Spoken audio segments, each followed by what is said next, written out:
Amados, continuando então nossa meditação na carta aos Efésios. Hoje nós vamos meditar na sequência do capítulo 1, vamos meditar nos versos 15 ao 23. A igreja já abençoada busca crescimento. E eu convido os irmãos então a ficarem em pé. Nós vamos ler esse texto. A igreja que já foi abençoada, e nós vimos isso domingo passado, já foi abençoada. Inevitavelmente, inexoravelmente, deve buscar crescimento espiritual. Então o texto diz assim: por isso, também eu tenho ouvido a respeito da fé que vocês têm no Senhor Jesus e do amor para com todos os santos. Não cesso de dar graças por vocês, mencionando-os nas minhas orações. Peço ao Deus de nosso Senhor Jesus Cristo, Pai da Glória, que conceda a vocês espírito de sabedoria e de revelação no pleno conhecimento dele. Peço que ele ilumine os olhos do coração de vocês, para que saibam qual é a esperança da vocação de vocês, qual é a riqueza da glória da sua herança nos santos, e qual é a suprema grandeza do seu poder sobre nós, os que cremos, segundo a eficácia da força do seu poder.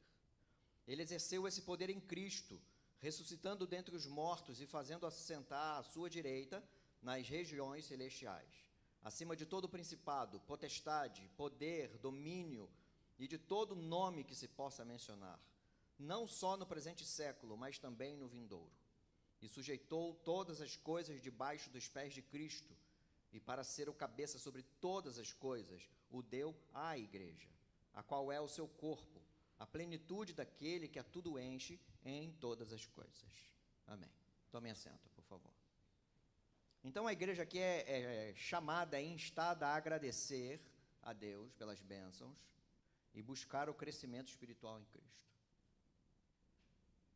Depois de Paulo mencionar as bênçãos espirituais que nós vimos nos versos anteriores, verso 1 ao 14, que a igreja recebeu nas regiões celestiais em Cristo Jesus, ele diz agora que ora pela igreja. Nessa carta ele separou 3 momentos em que ele diz à igreja: eu oro por vocês por causa disso. Depois ele diz: eu oro por vocês, e ele vai dizer os assuntos.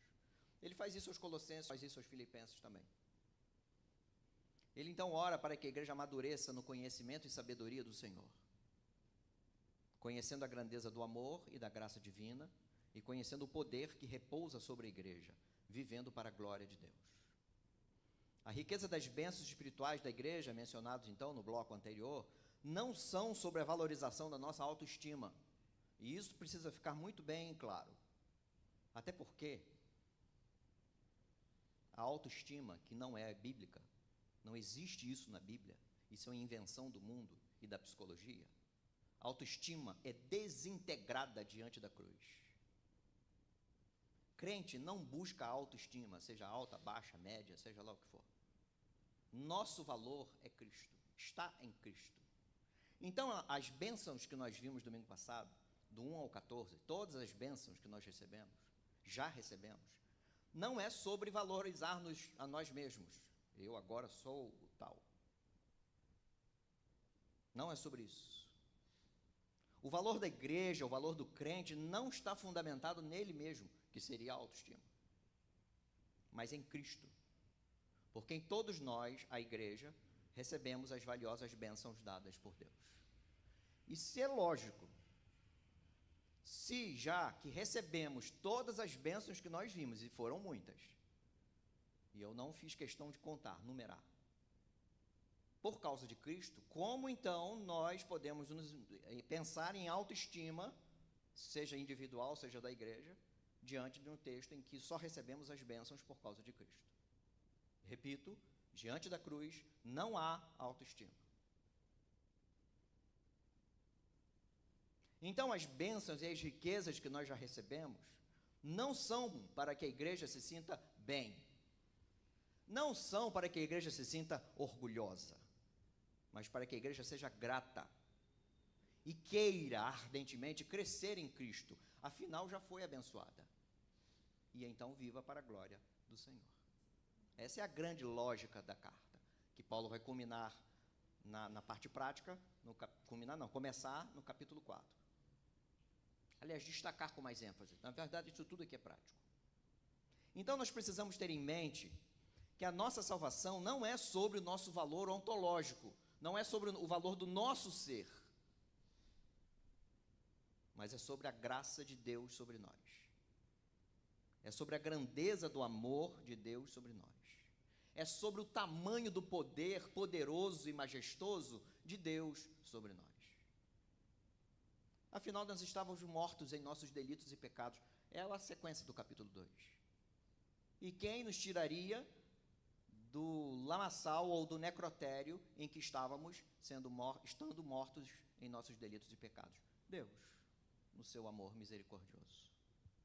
Então é sobre Ele. Então nós somos gratos. E porque somos gratos, buscamos crescimento. Por quê? Para vivermos de um modo digno do Evangelho, para a glória do Senhor.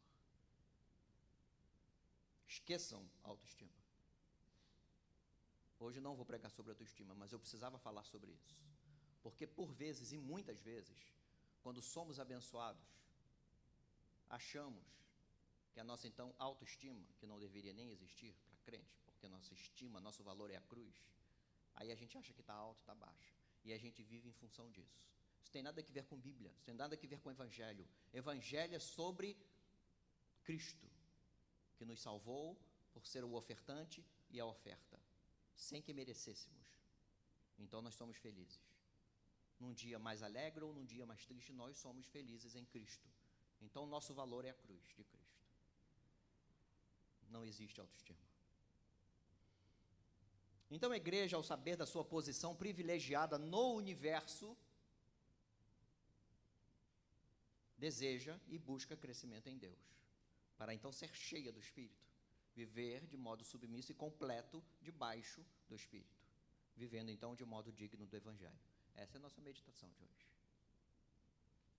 E isso vai culminar, conforme eu disse, e li capítulo 4, capítulo 5, em que nós veremos, se Deus assim permitir, o modo digno do Evangelho a partir disso que Paulo está ensinando desde o início do capítulo 1.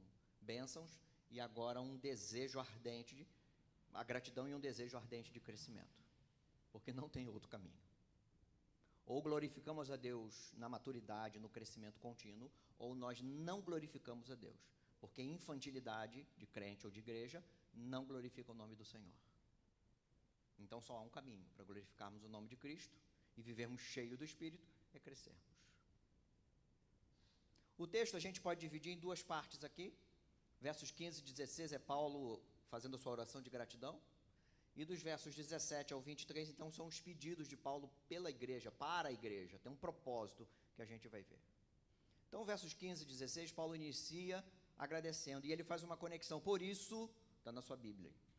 A expressão, então, denota que há ligação com o que ele expôs à igreja anteriormente sobre todas as bênçãos que já recebeu de Deus Pai, de nosso Senhor Jesus Cristo. Diante dos benefícios da redenção já realizada, o apóstolo ora agradecendo a Deus pela maturidade da igreja. A igreja em Éfeso não era uma igreja complicada igual Corinto, eu já falei isso algumas vezes. Uma igreja que caminhava bem na fé no Senhor Jesus e na demonstração de amor aos irmãos, conforme está no texto. Não cesso de dar graça por vocês, mencionando nas minhas orações. Verso 15 ele diz, ouvindo a respeito da fé que vocês têm no Senhor Jesus e do amor para com todos os santos. É possível, e alguns comentaristas chegam a afirmar isso, que é isso mesmo, mas é possível que a fé aqui não seja no sentido do crer em Cristo, mas no sentido da fidelidade. A igreja era fiel a Cristo. A igreja era fiel, inclusive, aos seus irmãos, demonstrando amor. Faz todo sentido. Mas não dá para a gente afirmar categoricamente. De qualquer forma, os dois aqui mostram uma igreja madura. Uma igreja fiel, que demonstrava fidelidade e amor aos santos. E claro, santos aqui são os crentes. Não tem nada a ver com qualquer outro tipo de santo que a gente entende por aí, de estátuas e etc. Paulo, então, é grato pelo que viu e ouviu sobre a igreja que ele mesmo plantou em uma de suas viagens. O amor e a fé de uma igreja são vistos de muitas formas. Não é uma ideologia, Não é um conceito abstrato que a gente escreve, faz uma tese de algo que não é visível nem palpável. É palpável, é visível, é real, é concreto. O amor bíblico e essa fidelidade podem ser vistos de muitas formas. E eu já falei para os irmãos de forma simples, frases minhas, ou frase minha, do que é amor bíblico. Amor bíblico não é um sentimento, não é aquele friozinho na barriga, nada disso. Amor bíblico é uma decisão, é um ato volitivo, em benefício, em fazer o bem a alguém. E esse fazer o bem lhe custa alguma coisa. Isso é amor. Então é um amor sacrificial. Foi o que Cristo fez conosco. Nos amou. Deus nos amou, enviou o Filho nos amou, encarnou. Foi o que nós já estudamos e meditamos em Filipenses. De forma humilde, encarnou, abriu mão da glória dos céus, aquilo que lhe era devido, aquilo que lhe era seu.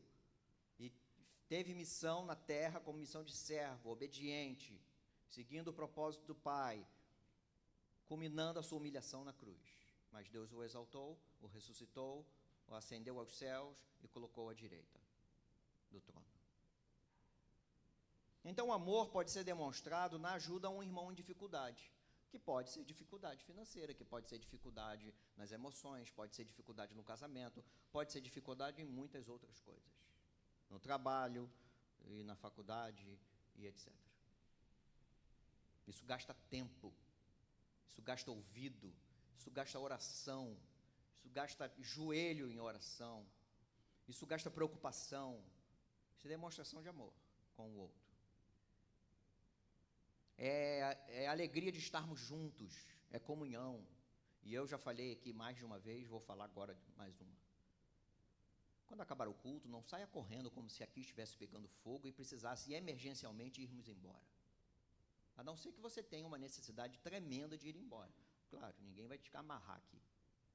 Por que sair correndo? É a alegria de estar juntos. Se nós não tivermos alegria de estarmos juntos, algum problema tem. E não é com o Espírito que nos junta, que promove a unidade. Não é com ele. É a alegria de orarmos juntos,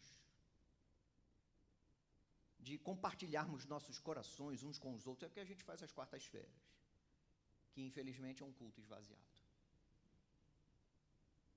É a satisfação de compartilhar o coração uns com os outros. É de chorar juntos se for necessário. De nos alegrarmos juntos, quando um irmão, só um irmão, receber de Deus uma bênção, e todos nós recebemos, mas às vezes ele quer compartilhar, e aí ele compartilha, mas como compartilhar com quem, se todo mundo foi? Então a gente compartilha e se alegra, porque aquele irmão foi abençoado, seja lá o que for. Foi promovido no emprego, ou então arrumou o emprego, ou melhorou, teve um aumento de salário, ou conseguiu comprar alguma coisa que ele tanto sonhava e planejava, ou a esposa está grávida, olha, vamos festejar. É assim.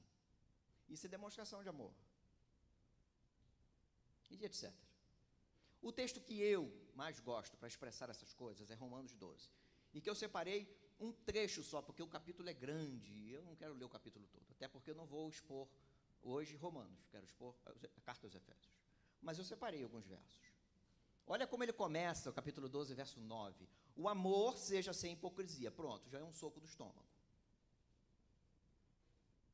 O amor seja sem hipocrisia. Odeiem o mal, apeguem-se ao bem, amem uns aos outros com amor fraternal, como irmãos. Quanto à honra, deem sempre preferência aos outros, não sejam orgulhosos, não. Valorize o outro. Quanto ao zelo, não sejam preguiçosos, sejam fervorosos de espírito, servindo ao Senhor. Alegrem-se na esperança, sejam pacientes na tribulação, perseverem na oração.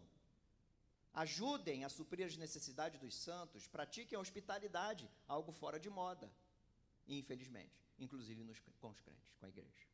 Abençoem aqueles que perseguem vocês, abençoem, não amaldiçoem. Alegrem-se com os que se alegram e chorem com os que choram. Tenham o mesmo modo de pensar de uns para com os outros. Em vez de serem orgulhosos, sejam solidários com os humildes. E aqui está falando de pobre, não. É o contraste, orgulhoso e humilde. Não sejam sábios aos seus próprios olhos. Um pedacinho do texto. E conforme eu disse, repito, O primeiro verso, que vai tratar desse assunto, já diz para que não sejamos hipócritas. Porque a gente fala, não, eu te amo. Nós nos amamos, mas na prática não exercitamos ou não demonstramos o amor. E eu já falei para os irmãos, se quiserem ler, 1 Coríntios capítulo 13, amor é prática. Amor não é uma ideologia, um conceito, um sentimento, uma dorzinha, um frio na barriga. Isso não é amor. Isso é um conceito grego que nossa sociedade é herdeira da cultura grega e que está entranhado e também entranhou na igreja. Se a gente quiser conhecer a igreja, quiser conhecer sobre amor, nós precisamos olhar para Cristo. 1 Coríntios 13, Filipenses capítulo 2. Ali você vê amor. E outros textos mais. Romanos 5 e etc. Paulo é grato, na sua oração, por essa igreja aqui. Essa igreja, cuja fé e amor são motivos de oração, de contínua gratidão. Porque essa igreja era madura. Precisava caminhar mais? Sim, como todas. Mas não era uma igreja problemática, que dava trabalho, ou muito trabalho.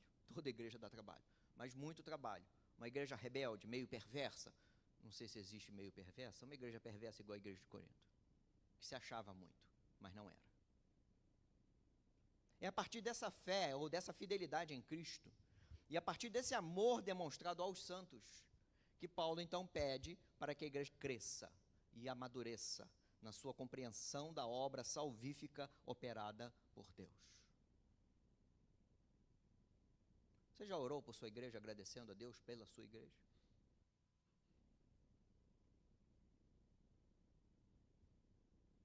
Ah, a igreja tem muito defeito. Claro que tem. Um monte de gente pecadora que Deus salvou por graça. Todas juntas. Claro que vai ter problema. Claro que vai ter defeito. Mas não se amargure ou se entristeça porque você vê falha. Ah, aquilo ali não podia ser assim, aquilo acolá não deveria ser desse jeito. É, poderia ser diferente, mas você também falha.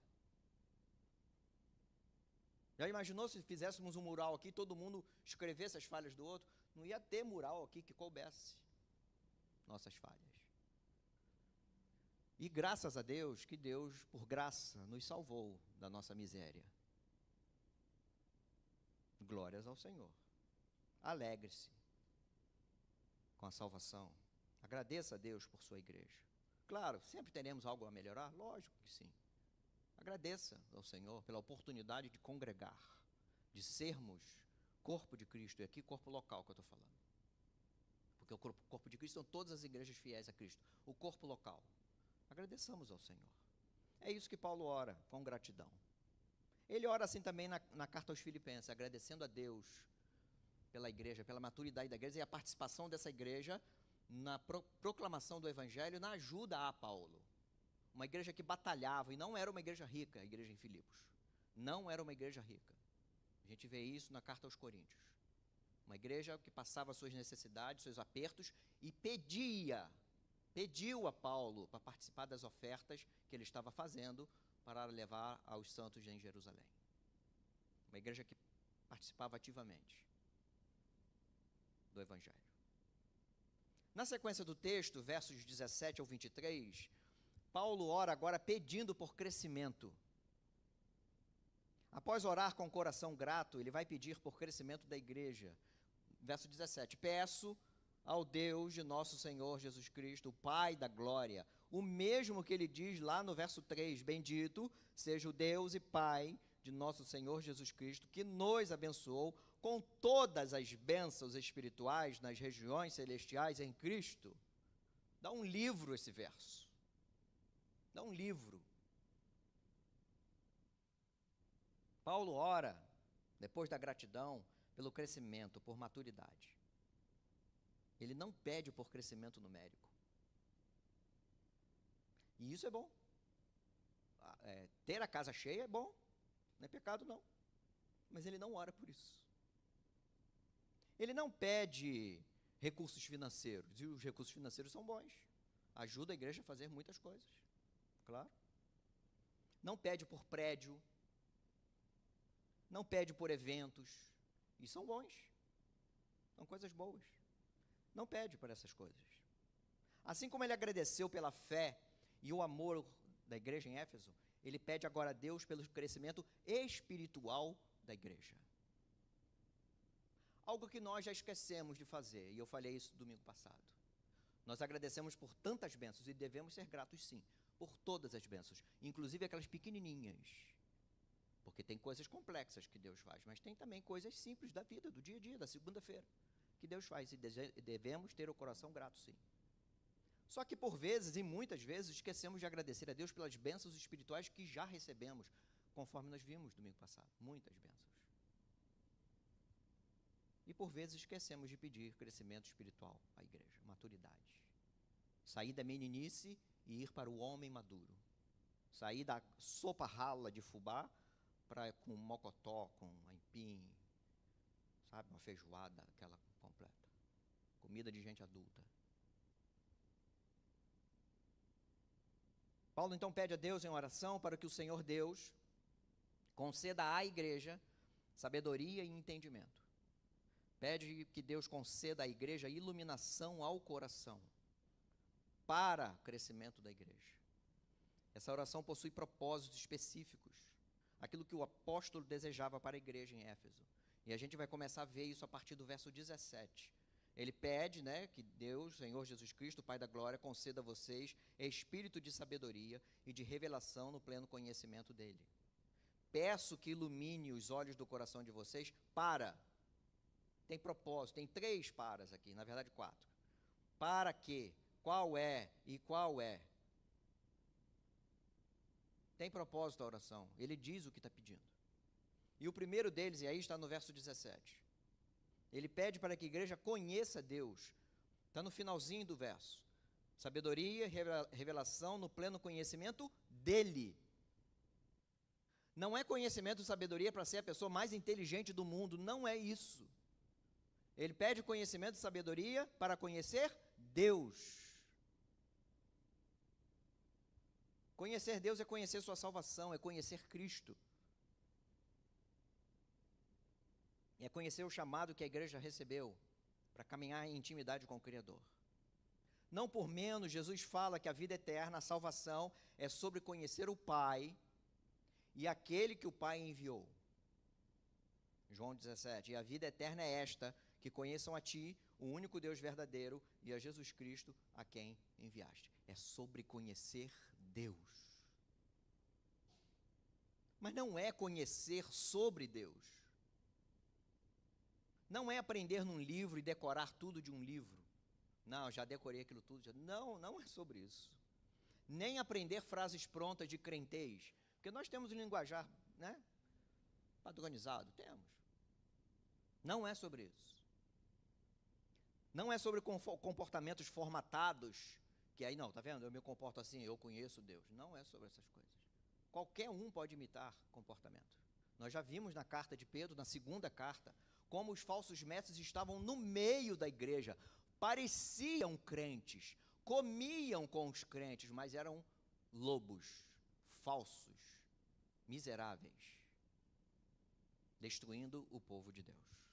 Então não é sobre essas coisas. É sobre intimidade. É sobre conhecer a pessoa, saber o que ela quer. E no caso aqui é o nosso Senhor.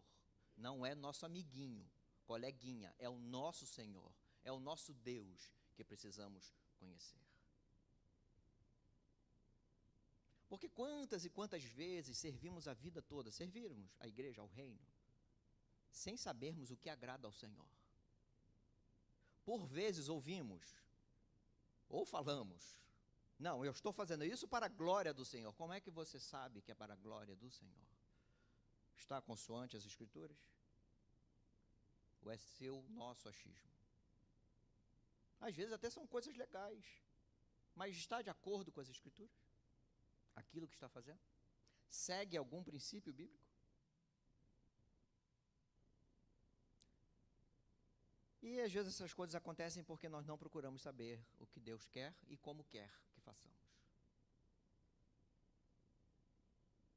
Nós servimos com dedicação e zelo. E por vezes, e muitas vezes, servimos com dedicação e zelo, com o coração cheio de orgulho e amargura. Porque eu sei fazer isso. Eu sou o melhor que tem aqui, nessa igreja local. e sei fazer essas coisas.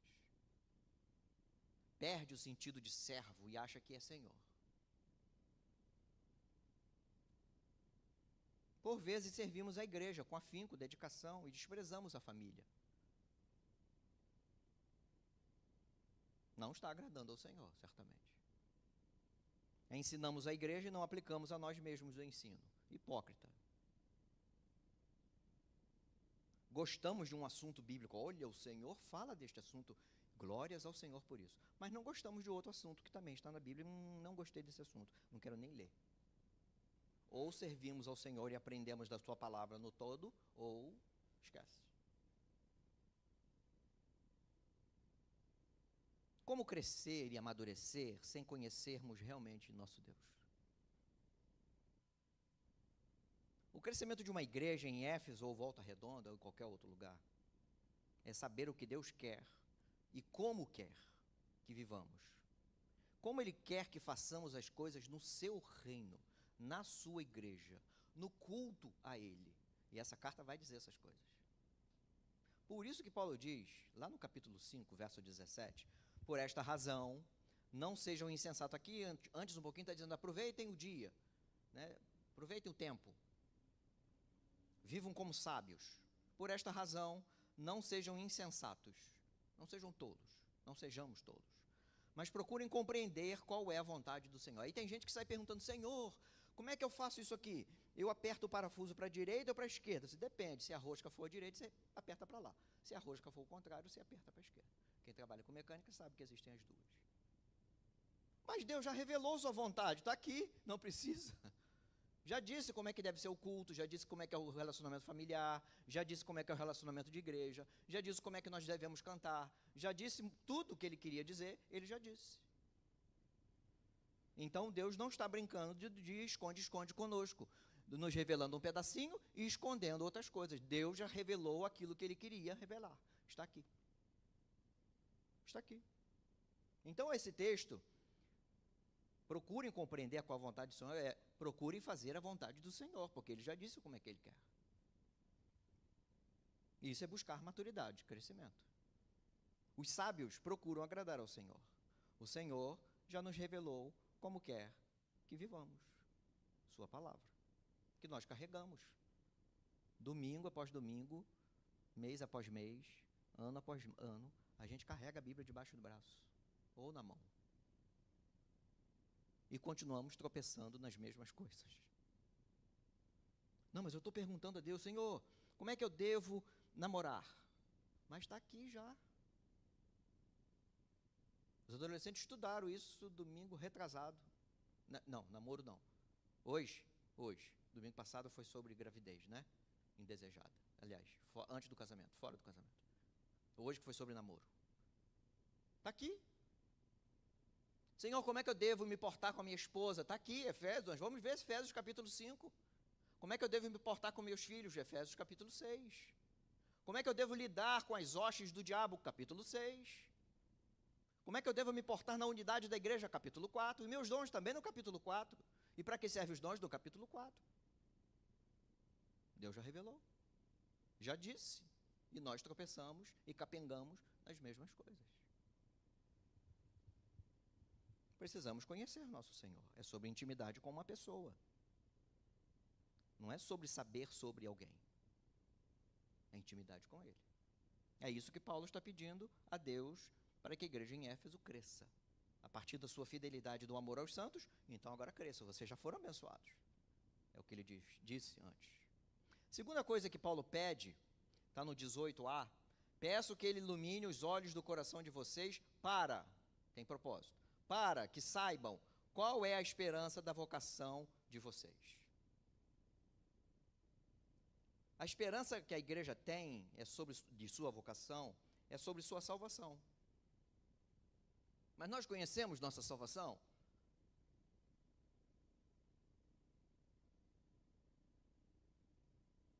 Perdemos a salvação? Não.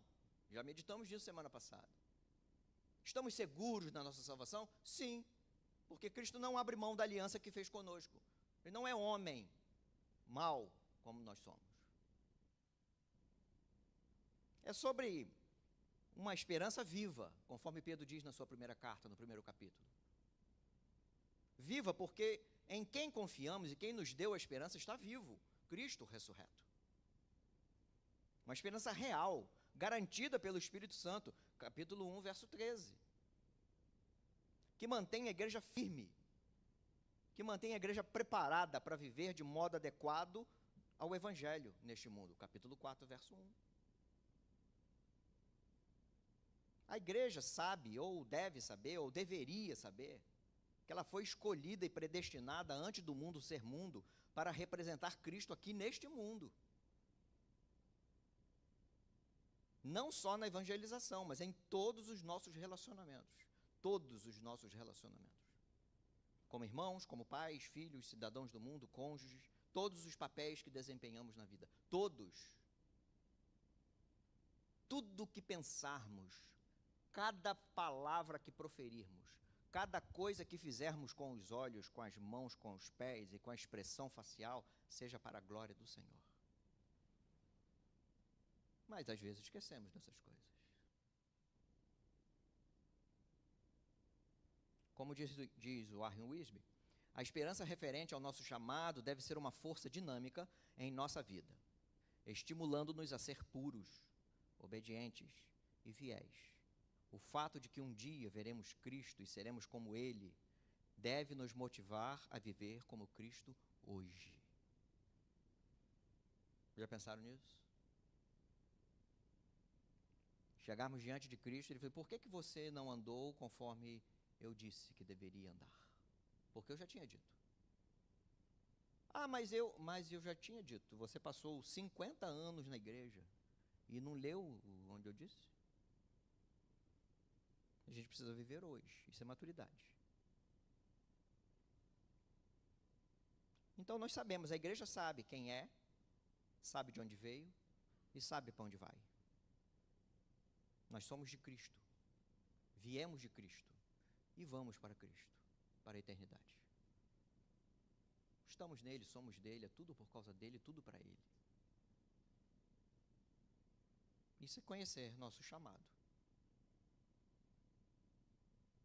Terceira coisa que Paulo pede a Deus para a igreja em Éfeso e para todas, é que a igreja saiba qual é a riqueza da glória de sua herança.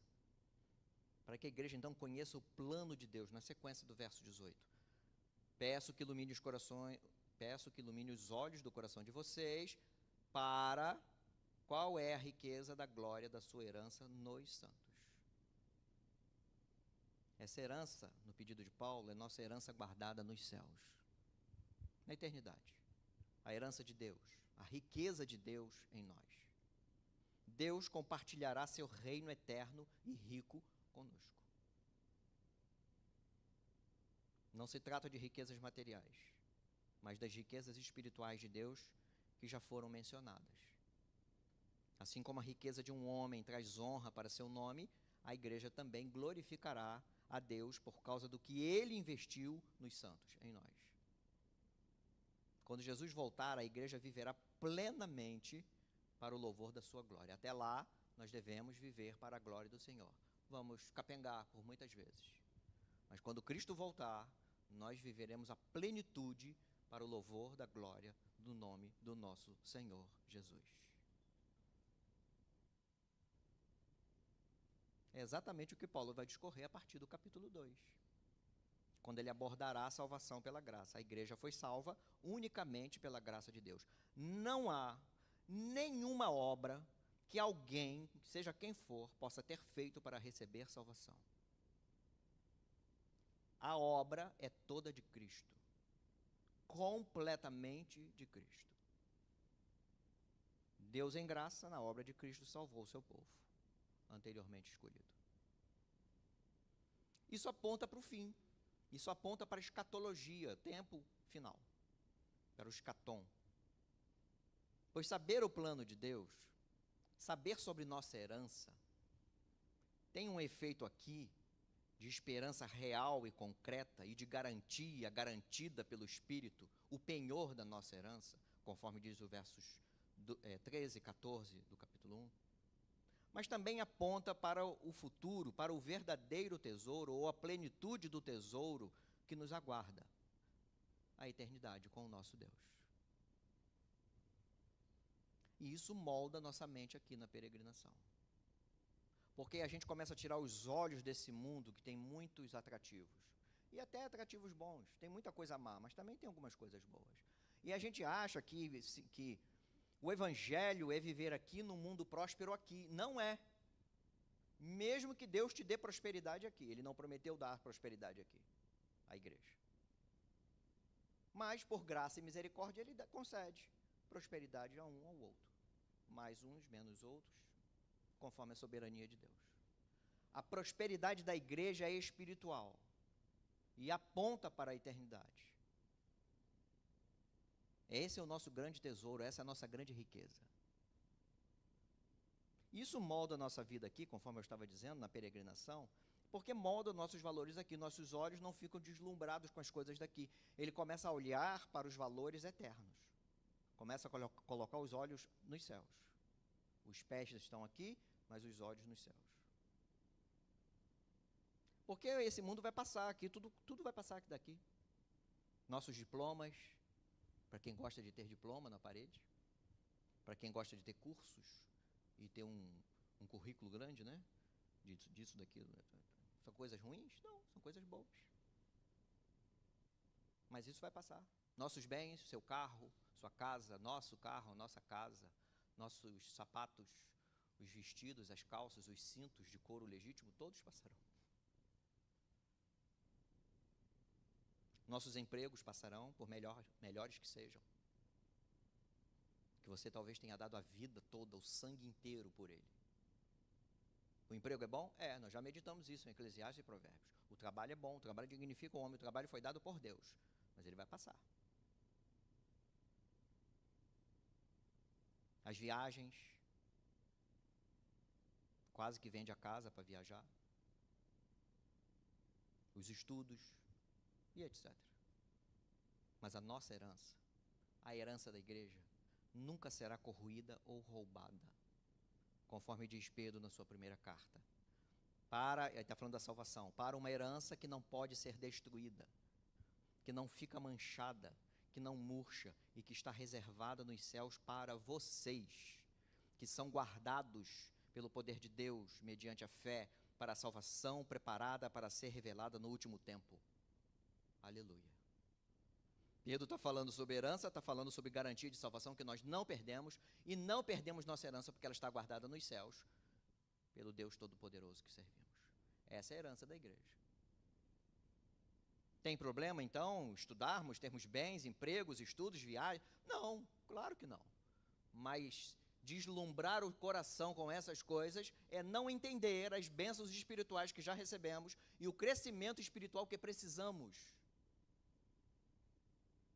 Aí os nossos olhos ficam ajustados para onde deve estar e nossos corações ajustados onde devemos repousar o coração, na herança espiritual.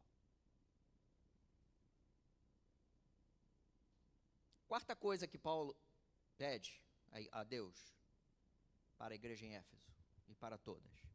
Pede para que a igreja conheça qual é a suprema grandeza do poder de Deus sobre os que creem.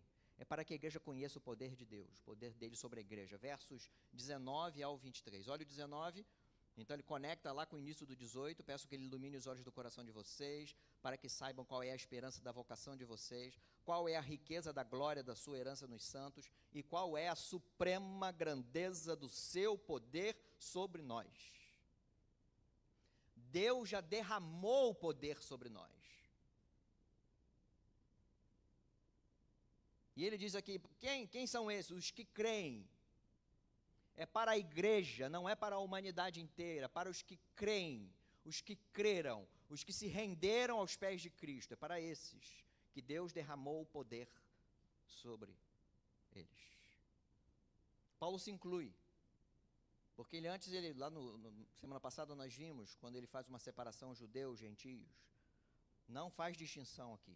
É para todo que crê. Até porque ele já disse que o poder de Deus foi revelado para todos, para todo aquele que se rendeu aos pés de Cristo. Não é mais sobre etnia, não é mais sobre o sangue de Abraão, é sobre o sangue de Cristo. Ele diz isso no capítulo 2, versos 10 em diante, e nós meditamos também aqui no verso 9 e verso 10, semana passada, quando ele fala sobre o mistério de Deus que foi revelado. É sobre esse poder que a igreja em Éfeso precisava saber e entender. Paulo não ora para que a igreja recebesse poder, mas ora para que a igreja entendesse o poder que já recebeu. E esse poder foi demonstrado na ressurreição de Jesus.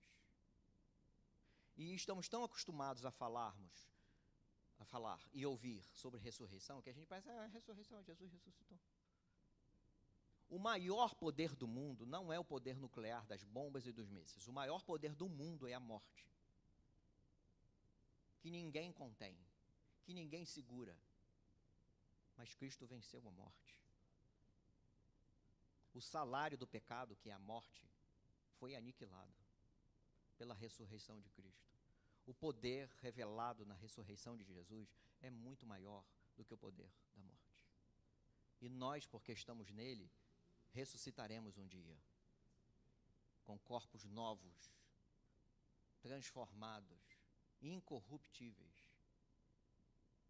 Mas também já fomos ressuscitados espiritualmente na salvação, porque Deus nos tirou desse necrotério que o capítulo 2 diz. E ele vai dizer lá na frente, nos versos 5 e 6, que fomos ressuscitados em Cristo. É esse poder, então, que está sobre a igreja. É esse poder que foi demonstrado na ressurreição de Cristo, o maior poder do mundo. É o mesmo poder que fez Jesus assentar ao lado direito do trono, nas regiões celestiais, que dá a ideia de honra, soberania, poder e governo. Cristo governa hoje. Ele está governando o mundo e culminará na exaltação do seu nome, convergindo todas as coisas para a glória do nome dele. E todos se ajoelharão diante de Cristo, os servos e os rebeldes, todos, conforme diz Paulo aos Filipenses. Esse mesmo poder colocou Jesus acima de todos os poderes humanos e espirituais, no tempo de Paulo e para o futuro, no nosso tempo e para o futuro, para a eternidade. Cristo é o Senhor de todas as coisas. Cristo é o Senhor de tudo. E eu quero ler o texto mais uma vez agora numa sequência. Prestem atenção nele. Verso 19, então. Qual é, para que a igreja saiba, abra os olhos do coração de vocês para saber qual é a suprema grandeza do seu poder sobre nós, os que cremos, segundo a eficácia da força do seu poder. Ele exerceu esse poder em Cristo, ressuscitando dentre os mortos e fazendo-o sentar à sua direita nas regiões celestiais, acima de todo principado, potestade, poder, domínio e de todo nome que se possa mencionar, não só no presente século, mas também no vindouro. E sujeitou, colocou debaixo, todas as coisas debaixo dos pés de Cristo, e para ser o cabeça sobre todas as coisas, o deu à igreja, que é o seu corpo, a plenitude daquele que a tudo enche em todas as coisas. Esse texto é para deixar a gente alegre, incomodado, feliz, constrangido. O dono da igreja tem este poder todo. Se lembrássemos dessas coisas todo dia. Esse texto é um eco do Salmo 110, quando diz assim: disse o Senhor ao meu Senhor, sente-se à minha direita até que eu ponha os seus inimigos por estrado dos seus pés. O Senhor lhe enviará de Sião o cetro do poder, dizendo, domine entre os seus inimigos. Que Paulo, de forma belíssima, descreve com mais detalhes na carta aos Colossenses, capítulo 1, versos 15 ao 20. E ele diz, ele, falando de Cristo, é a imagem do Deus invisível, o primogênito de toda a criação, ou seja, o mais importante. Pois nele foram criadas todas as coisas nos céus e sobre a terra, as visíveis e as invisíveis, sejam tronos, sejam soberanias, quer principados, quer potestades. Tudo foi criado por meio dele e para ele. Ele é antes de todas as coisas. Nele tudo subsiste. Ele é a cabeça do corpo, que é a igreja. Ele é o princípio, o primogênito dentre os mortos, para ter a primazia em todas as coisas. Porque Deus achou por bem que, nele, residisse toda a plenitude. e que, havendo feito a paz pelo sangue da sua cruz, por meio dele, reconciliasse consigo mesmo todas as coisas, quer sobre a terra, quer nos céus. Ufa! Quanto poder! E por que a gente vive como meninos, como crianças, diante deste poder todo, que é o dono da igreja? Jesus é o nosso Salvador, sim, é. E glórias a Ele e ao Pai, porque nos salvaram. Mas Ele também, e Ele também é nosso soberano. Nosso Senhor, o soberano de todas as coisas. Ele está governando sobre todos os poderes humanos, sobre todos os governos mundiais, das maiores nações no nosso planeta, as que têm maior poder político, econômico e bélico. Jesus é maior. Ele governa sobre todos os poderes espirituais, anjos bons e anjos maus. Já vimos aqui, estudando Jó, o diabo é um cachorro acorrentado, só faz aquilo que Deus permite.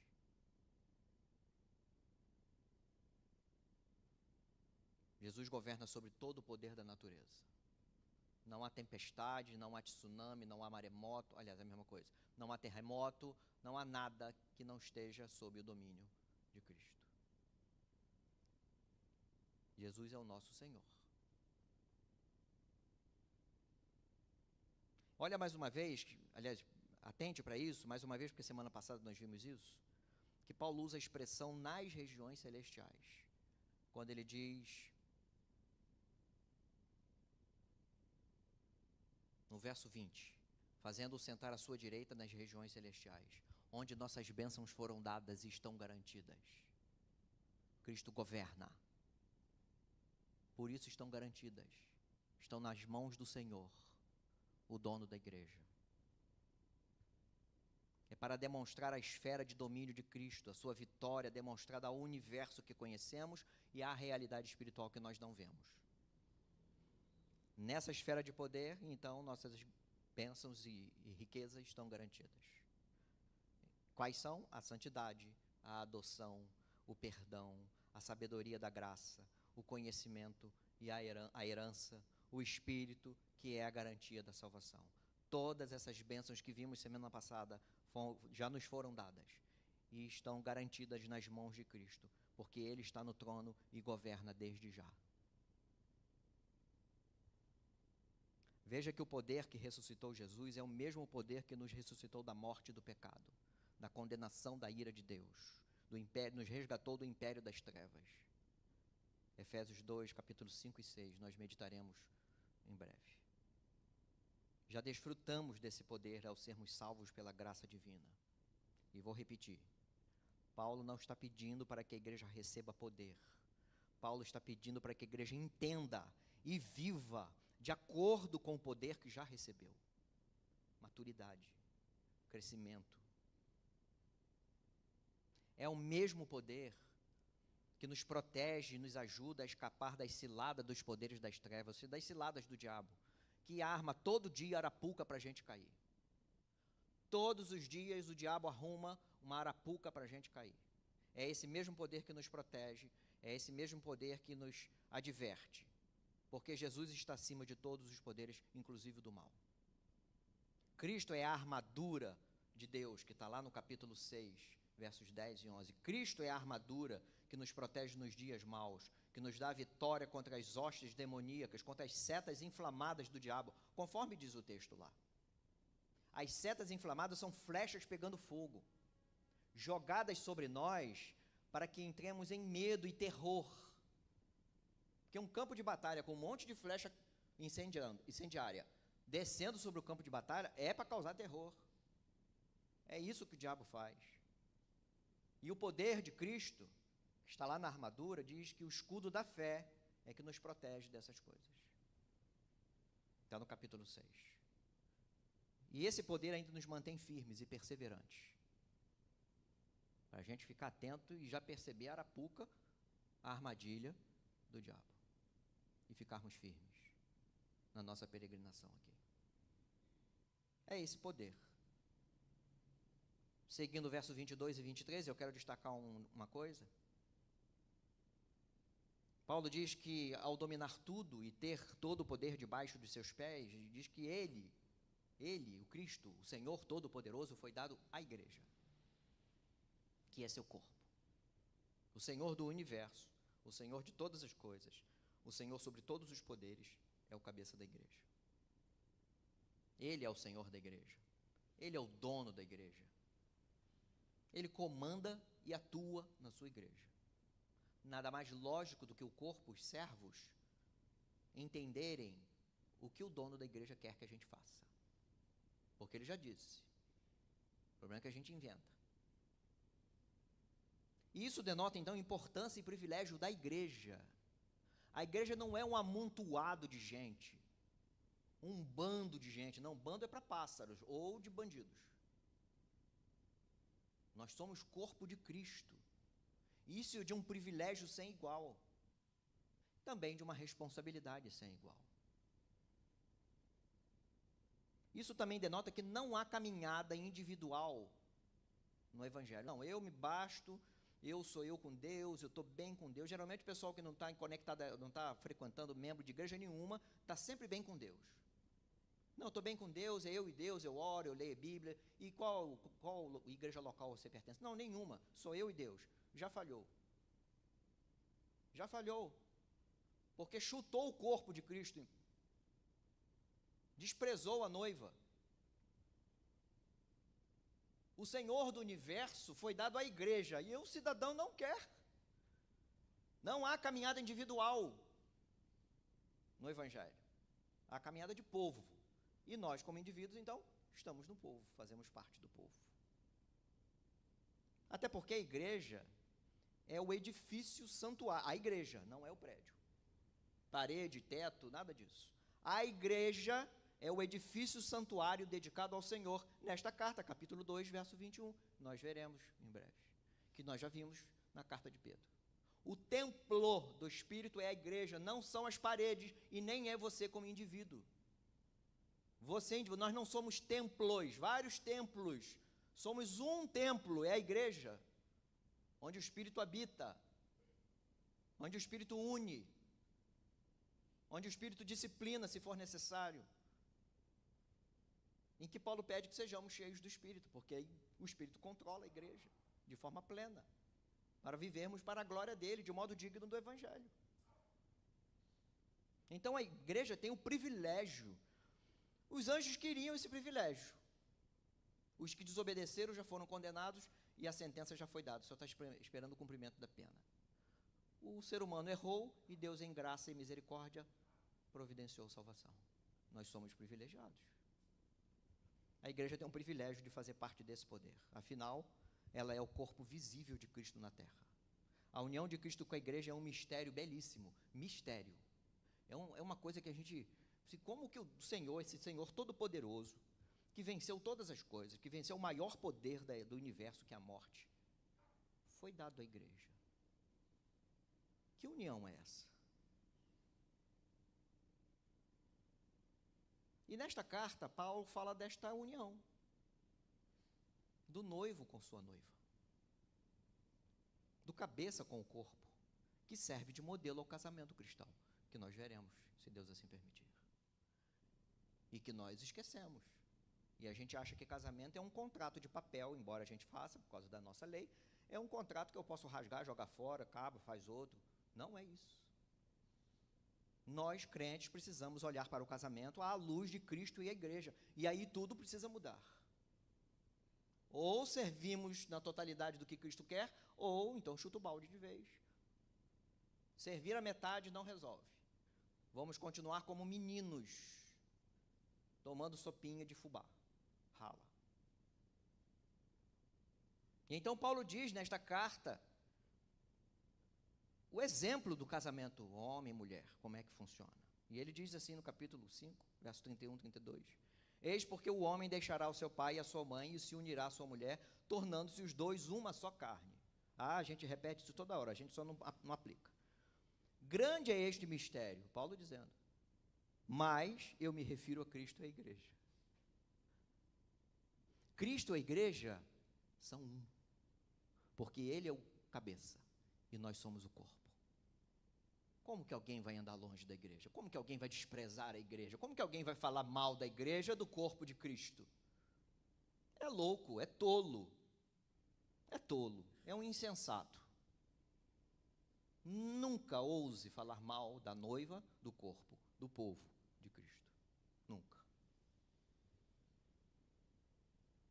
A igreja em Éfeso e a igreja de todo o tempo é o seu corpo. O poder da igreja é o seu Senhor, o Todo-Poderoso, o primogênito de toda a criação. Igreja não é clube, eu já falei isso, eu vou repetir. Igreja não é ONG. Igreja não é organização social, nem organização de bairro. Não é um ajuntamento de gente aleatória, também não é. É corpo de Cristo, porque foi Ele que criou.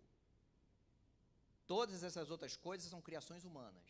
A igreja foi Ele que criou. É sobre Ele, a pedra fundamental, a pedra angular, que Ele então edificou sua igreja. Nós veremos isso nesta carta também. Vocês já notaram que a carta aos Efésios é carta sobre a igreja. É sobre o que nós precisamos aprender para sermos uma igreja para a glória do Senhor. Então a igreja atua num mundo de caos. Ela demonstra Cristo nesse mundo de caos. Ela persevera na tribulação. Ela prega e vive o evangelho de modo firme. E tem um custo para isso. Porque ela tem como cabeça o Cristo de todo o poder. E os irmãos talvez estejam acompanhando na Nigéria e outros países, mas na Nigéria ficou mais em evidente agora, como estão perseguindo, matando crentes, porque são cristãos. Tem um custo. Nós vivemos em liberdade aqui, ainda, não sei até quando. E às vezes, porque vivemos em liberdade, a gente começa a raliar aquilo que Deus já nos ensinou. Não, que isso? Não é assim, porque está escrito aqui, então é assim. Enquanto irmãos nossos estão chorando porque seus entes queridos foram mortos, porque roubaram, porque mataram, não, porque são crentes, eram crentes. Aliás, estão na glória. Por isso. E olha que tem uma frase interessante no verso 23, que diz assim: a igreja, a qual é seu corpo, a plenitude daquele que a tudo enche em todas as coisas. Não há consenso sobre essa frase aqui com os teólogos, tá? Muitos comentaristas seguem a ideia de Calvino, que ele diz que Cristo somente estará completo no final dos tempos com a união final com o seu corpo, com a sua noiva, que é a igreja. Me parece estranho, porque Cristo já tem a plenitude de todo o poder, sobre todo o universo. Todo o poder está em suas mãos. E foi dado à igreja. Então não é a igreja completando Cristo. Não me parece ser isso. A igreja, na verdade, é o corpo visível de Cristo ao mundo. Ela exerce, então, a plenitude de quem é Cristo. Nós apresentamos ao mundo quem é a plenitude de Cristo. É no sentido, então, de viver e mostrar Cristo ao mundo. E aí o Geazi Costa diz assim, ele diz que a igreja, então, Paulo, deve ser a expressão plena de que ele, Cristo, é o seu braço salvador, abençoador e operoso num mundo desagregado e mutilado pelo pecado. Me parece fazer mais sentido. Então, se o mundo quiser conhecer Cristo, deve olhar para a igreja.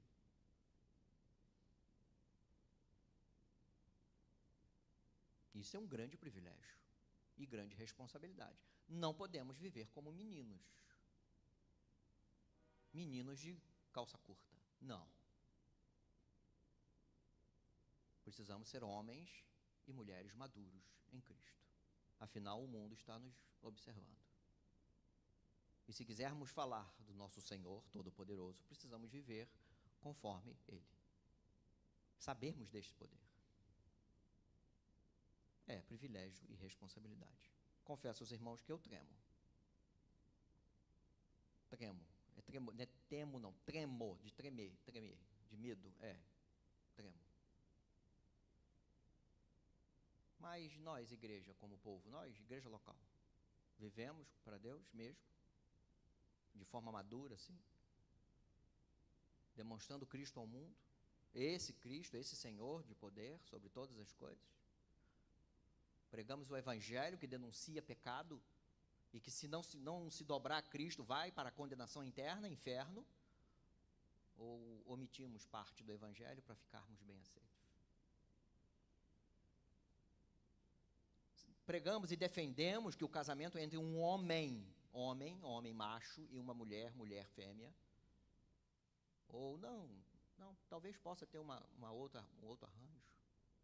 Defendemos e pregamos que o casamento é indissolúvel, assim como a aliança de Cristo com a igreja é indissolúvel?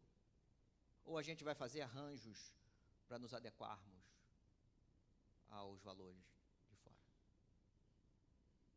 Nós defendemos que nossos filhos devem ser disciplinados no Senhor? Ou vamos dizer, não, a gente não pode cobrar nada dele, de apertá-lo, não, porque senão ele vai ter um trauma. Nós trazemos nossos filhos ao culto, ou a gente dá a opção a uma criança de vir ou não vir, adorar ou não adorar? A responsabilidade é nossa, de pais. Ou, conforme os adolescentes estudaram hoje, namoro de crente é com crente. Ué, mas por quê? Porque a palavra diz assim, segundo aos Coríntios. Não há comunhão de trevas com luz, não há. Nós vamos defender e pregar essas coisas ou vamos fazer um meia boca, porque o mundo diz o contrário? Ou vivemos como homens e mulheres maduros, ou vamos continuar na imaturidade, não dando a glória devida ao nosso Senhor Todo-Poderoso. Algumas coisas para a gente pensar, além do que já pensamos. Diante, então, das bênçãos todas recebidas, eu quero trazer isso de forma prática. O que a gente faz, então? Diante das bênçãos todas recebidas, a igreja deve querer conhecer mais de Deus, conhecer seu plano redentivo e conhecer seu poder. Foi o que Paulo pediu. A igreja, então, deve querer crescer. Isso começa com uma vida de fidelidade a Cristo e demonstração de amor fiel aos santos, da mesma forma que Paulo agradece a Deus pela igreja em Éfeso.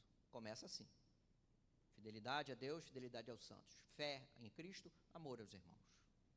É a partir dessa base de fé e amor, então, que a igreja se mostra grata pelas bênçãos que recebeu e, ao mesmo tempo, deseja e pede a Deus pelo crescimento.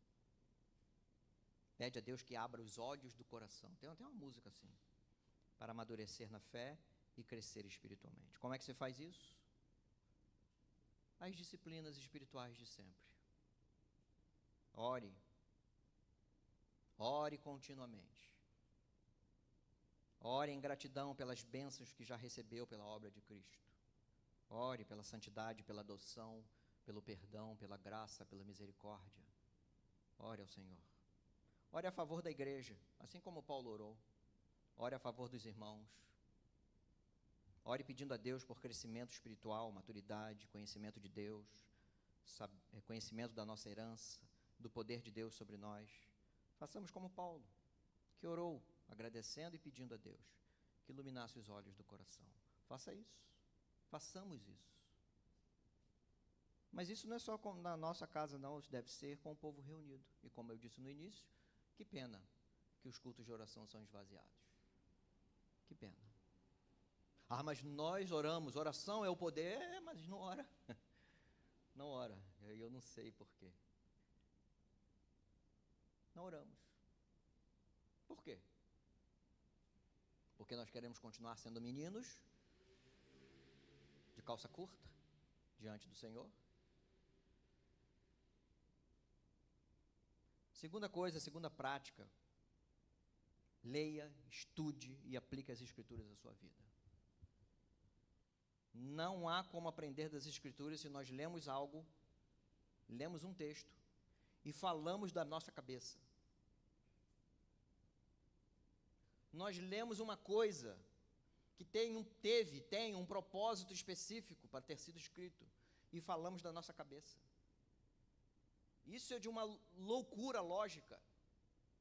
Como nós vamos aprender da Bíblia se nós lemos uma coisa e falamos outra da nossa cabeça? O texto não diz sobre água, mas você fala de água. Esse é o ensino do Senhor. O texto não está falando nada disso. Leia, estude a Bíblia a partir da Bíblia, do que ela diz. Não podemos aplicar achismos à nossa cabeça, da nossa cabeça. Nós precisamos aplicar Bíblia ao nosso coração, porque aqui nós conheceremos de Deus quem nós somos, sobre o poder de Cristo, sobre a graça, sobre nossa herança, sobre salvação, sobre redenção.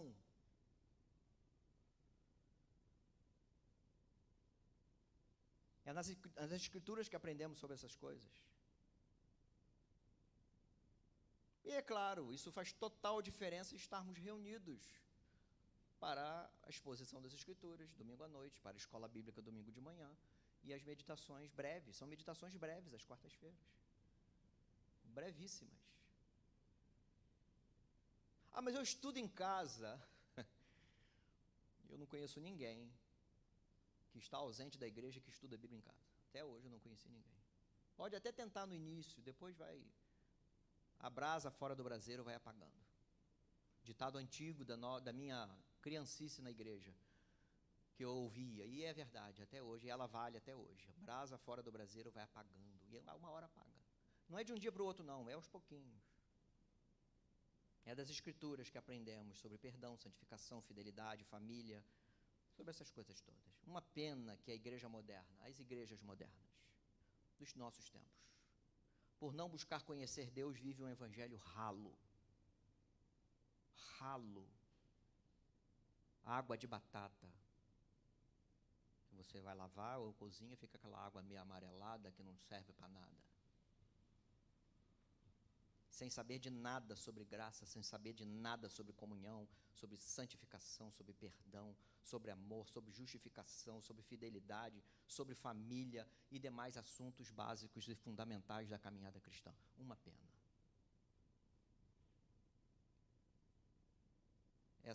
Ou nossas igrejas, ou nós, gastamos muito tempo com eventos sem propósito. Eventos vazios, focados na própria igreja. Todas as vezes que tivermos um evento, nós devemos perguntar, para quê? Então tem propósito de engrandecimento, tem propósito de aprendizado, tem propósito de comunhão, ok. Se não tem propósito nenhum, se não sabe nem para que serve, então não faz. Vai gastar tempo e dinheiro. São eventos para passar o tempo, eventos para saciar as demandas dos sentidos do corpo. Outras são apáticas, são legalistas, vivem de preceitos e regras humanas. Da mesma forma, não sabe nada de graça, comunhão, perdão, fidelidade, justificação, santificação, nada, nada. Deveríamos gastar mais tempo, ou devemos gastar mais tempo, com o aprendizado da palavra e com oração. São doutrinas, são atividades espirituais, são. Afinal, como nós vamos conhecer Deus e sua glória e seu poder sobre nós, sem oração e sem conhecimento da palavra? Não vamos. Não vamos. E isso se faz, conforme eu disse, com a igreja reunida. Com a igreja reunida. Nós deixamos de fazer culto doméstico. Deixamos. Transferimos a educação bíblico-teológica dos filhos para a igreja, com alguns minutos de instrução lá embaixo. Isso cabe aos pais, primariamente, subsidiariamente à igreja. Culto público não é um evento para a gente, hoje eu não vou não, tem um jogo da final, sei lá de quê, na hora do culto. Deus vai entender. Ele entende que você deu mais valor ao jogo do que a ele. Ele já entendeu. Já entendeu. A gente só não tem coragem de dizer isso para Deus. A gente diz assim, escondido. Mas fala para Deus, fala em oração. Senhor, eu prefiro o jogo que o Senhor.